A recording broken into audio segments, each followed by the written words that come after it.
Hi guys. അപ്പോൾ ഇന്ന് നമ്മളൊരു ഈ സംഭവം എന്തിനാ സെറ്റ് ചെയ്യാന്ന് വെച്ച് കഴിഞ്ഞാൽ ഇവിടെ ഡ്രൈവ് വെക്കാൻ വേണ്ടിയിട്ടാണ്. ഇവിടെ ഈ റൂമിൽ പ്രൊഫൈൽ ലൈറ്റ് വർക്ക് വരുന്നുണ്ട്. അപ്പോൾ ഇവിടെ ഒരു സ്ട്രൈറ്റ് ലൈൻ പ്രൊഫൈലും വരുന്നുണ്ട്, ഒരു കർവ് ലൈൻ പ്രൊഫൈലും വരുന്നുണ്ട്, ഒരു റൗണ്ട് ചെയ്ത് വരുന്നുണ്ട്. അത് ഫൈനൽ ബെഡിന്റെ മുകൾ ഭാഗത്തായിട്ടാണ്. അത് ഫൈനൽ എന്തായാലും സെറ്റ് ചെയ്ത് കാണിച്ചു തരാം. അപ്പോൾ അതിന് വേണ്ടി ഡ്രൈവ് വെക്കാൻ വേണ്ടിയിട്ട് നമ്മൾ സെറ്റപ്പ് ചെയ്തത് ഇതുപോലെ ഒരു 4 പൈപ്പ്. ഇതിപ്പോൾ ഒരു ഭിത്തിവണ്ണം ഒരു 8 ഇഞ്ചോളം കിട്ടും. നമുക്ക് 20 സെന്റിയോളം നമുക്ക് കിട്ടും. പിന്നെ തേപ്പനം ഓളം കിട്ടും. പിന്നെ അത് കൂടാണ്ട് ഇവിടെ റെഡിമെയ്ഡ് ബെഡാണ് വരുന്നത്. സെറ്റ് ചെയ്ത് മൾട്ടിവുഡിൽ സെറ്റ് ചെയ്തെടുക്കുന്ന ബെഡാണ് വരുന്നത്. അപ്പോൾ അതിൻ്റെ ഒരു പ്രൊജക്ഷൻ ഒരു 2 അല്ലെങ്കിൽ 3 ഇഞ്ച് പ്രൊജക്ഷൻ ഈ ഒരു ഏരിയ മുതൽ ആ ഒരു ഏരിയ വരെ മൊത്തത്തിലാണ് വരുന്നത്.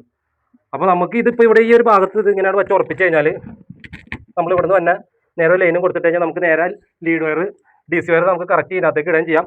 അപ്പോൾ ഇതിൻ്റെ ഈ ഔട്ടറിൽ നേരെ താഴത്തായിട്ട് വരുന്നത് നമ്മുടെ ബെഡിൻ്റെ സൈഡ് ടേബിൾ വരുന്നുണ്ട്. ഈ ബെഡ് സ്വിച്ചിനെ തൊട്ട് താഴെ ബെഡിൻ്റെ സൈഡ് ടേബിൾ വരുമ്പോൾ സൈഡ് ടേബിളിൻ്റെ ബാക്ക് വശത്തായിട്ട് ഇത് ഹൈറ്റായിട്ട് നിന്നോളും ചെയ്തോളൂ. അപ്പോൾ ഇതുകൊണ്ട് നമ്മൾ ഉദ്ദേശിക്കുന്നത് പറഞ്ഞാൽ അപ്പോൾ നമുക്ക് ഈ ഞങ്ങൾ ഇതിന് മുന്നേ സൈറ്റിൽ 8 മോഡുലാർ ബോക്സ് വെച്ചിരുന്നു. അപ്പോൾ അതിൽ ഈ പറഞ്ഞ പോലെ സ്പേസ് ഡ്രൈവ് മാത്രം കൊള്ളുന്നുള്ളൂ, ഒട്ടും സ്പേസ് ഉണ്ടായില്ല. ഇതാകുമ്പോൾ നമുക്കിപ്പോൾ ഒരു 8, ഒരു 10, 11 ഇഞ്ചോളം നമുക്ക് വീതി കിട്ടും. അപ്പോൾ നമുക്കൊരു 2 സെക്ഷൻ പ്രൊഫൈൽ വേണം. അപ്പോൾ 2 ഡ്രൈവ് ഈസി ആയിട്ട് ഇരുന്നോളും. ഒന്ന് ഡ്രൈവിനൊന്ന് സുഖകരമായിട്ട് ഇരിക്കാനുള്ള സ്ഥലവും കിട്ടും ഇതിനകത്ത്. അപ്പോൾ അതിന് വേണ്ടിയിട്ടാണ് ഈ ഒരു സെറ്റപ്പ് ചെയ്ത് വെച്ചേക്കുന്നത്. ഇത് 20 പൈപ്പ് കറക്റ്റായിട്ട് ഇതിനകത്തേക്ക് കയറുകയും ചെയ്തോളും. അപ്പോൾ ഇത് ഒരു ചെറിയൊരു പരിപാടി. ഇത് എങ്ങനെയാണെന്ന് ഇത് എല്ലാവരും ചെയ്യണ ആരും ഒക്കെ ഞാൻ വെറുതെ പറഞ്ഞോളൂ. അപ്പോൾ ഓക്കെ ഗൈസ്.